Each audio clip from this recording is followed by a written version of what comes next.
Good morning, ladies and gentlemen. Welcome to Motivation Monday, where Mondays don't suck because you get a new ball of clay every Monday to create the kind of week that you want to create. How exciting is that? Welcome, everybody. My name is Dave Luer, the founder of Elite Body Shop Solutions, and I've been coming to you live every Monday for over 30 weeks in a row now. And I'm proud to say that that was a commitment that I made to myself. And so far, I've been able to live with integrity to myself to keep my commitments to coming to you every Monday morning. So welcome, everybody. That is the topic of today's message. It is, are you a person of integrity? So how do we know exactly what exactly is integrity, right? It's yes, it's doing what we promised to others, but it's also living in congruence with our own values, right? Keeping the promises that we've made to ourselves. That's just as important, isn't it? So how does one qualify then as a person of integrity? Do you have that reputation as a person who can be counted on?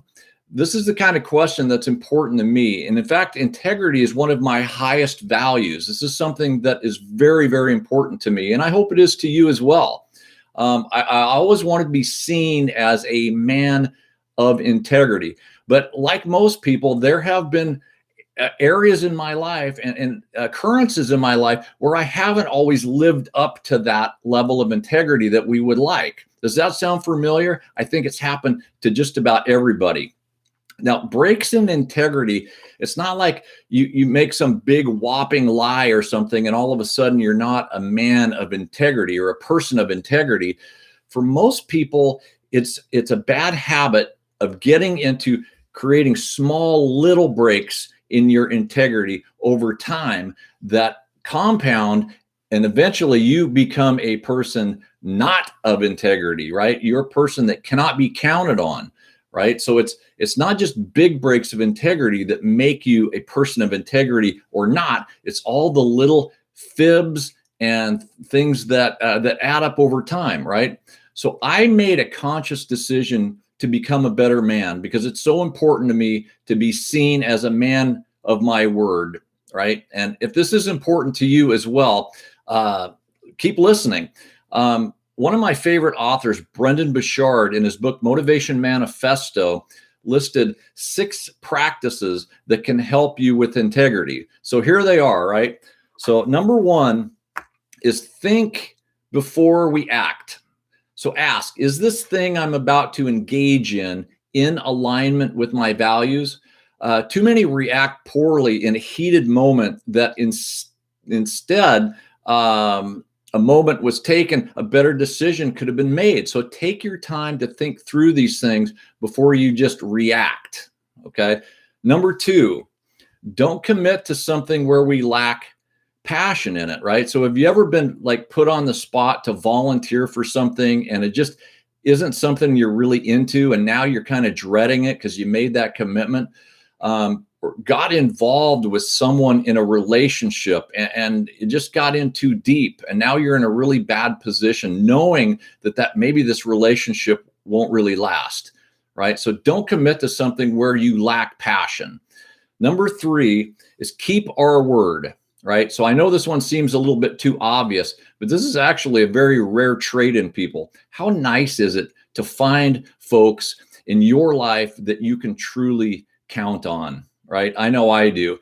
And how about punctuality, right? This is actually a big pet peeve of mine. People that say, I'll meet you at 9 and they don't show up, or they say, hey, something's come up. Punctuality is a form of integrity, so be punctual. Right? Number 4, treat others with respect. I know the golden rule, right? This also seems so obvious, but how about in those moments where you are perhaps talking about somebody behind their back, or you're the town gossip, right? Don't become the gossip, because gossiping about others is a violation of integrity too, right? And you may have noticed sometimes after you gossip about somebody, don't you feel kind of a little bit bad?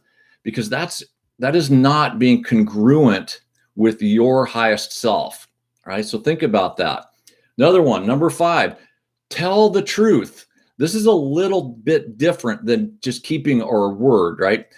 About avoiding the short-term benefit of appearing good by telling small fibs instead of seeking the long-term benefits of building a great character, right? So number 5 is tell your truth. And then finally, number 6, always favor action.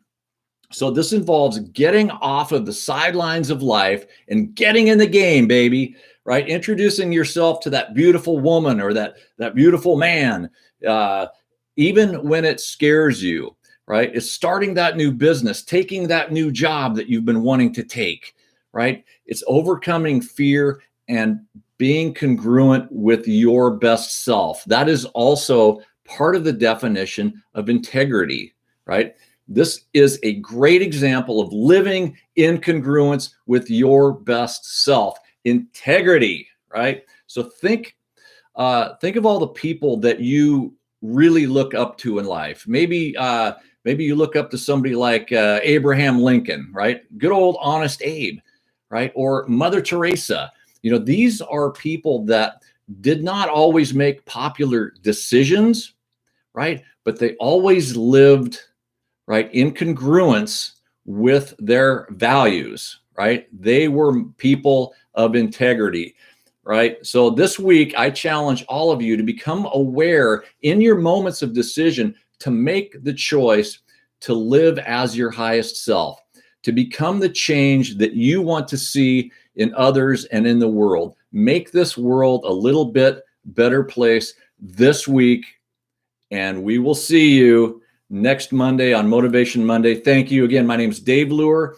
coming to you live on Facebook and also on my YouTube channel.